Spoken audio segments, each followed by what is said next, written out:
ప్రయాణానికి సంబంధించి విధి విధానాలను ఆర్టీసీ అధికారులు విడుదల చేశారు. 5 రకాల బస్సుల్లో మాత్రమే ఉచిత బస్సు ప్రయాణానికి అనుమతించనున్నారు. మహిళలకు ఉచిత బస్సు ప్రయాణం అమలవుతున్న తెలంగాణ, కర్ణాటక రాష్ట్రాల్లో పర్యటించిన అధికారులు, మంత్రుల బృందం అక్కడ అధ్యయనం చేసి వచ్చి లోటుపాట్లను గమనించి తర్వాత విధి విధానాలను విడుదల చేసింది.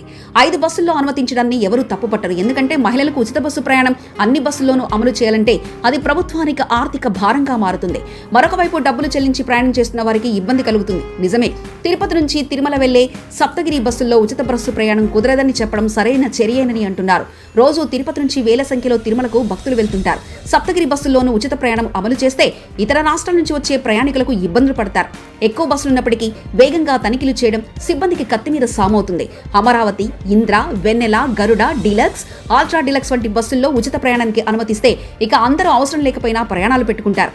అందుకే కొన్ని సర్వీసులకు మాత్రమే ఉచిత ప్రయాణం అమలు చేయడం శుభమేనంటున్నారు. ప్రస్తుతం కేవలం Palle Velugu, ultra Palle Velugu, city ordinary, city metro, express వంటి సర్వీసులకు మాత్రమే ఏపీ ప్రభుత్వం ఉచిత ప్రయాణం అమలు చేయనుంది. అంటే ఇవి ఎక్కువగా జిల్లాల పరిధి దాటవు. రాష్ట్రంలో పర్యటించాలంటే ఈ బస్సులో ప్రయాణిస్తూ అనేక చోట్ల దిగి గమ్యస్థానానికి చేరుకోవాల్సి ఉంటుంది. ఎవరో కొందరు తప్పించి అలాంటి సాహసం చేసే అవకాశం ఉండకపోవచ్చు. దూర ప్రయాణం చేయాలంటే అమరావతి, ఇంద్ర, వెన్నెల, గరుడ, డీలక్స్, అల్ట్రా డీలక్స్ వంటి బస్సుల్లో టికెట్ చెల్లించి ప్రయాణం చేయవచ్చు.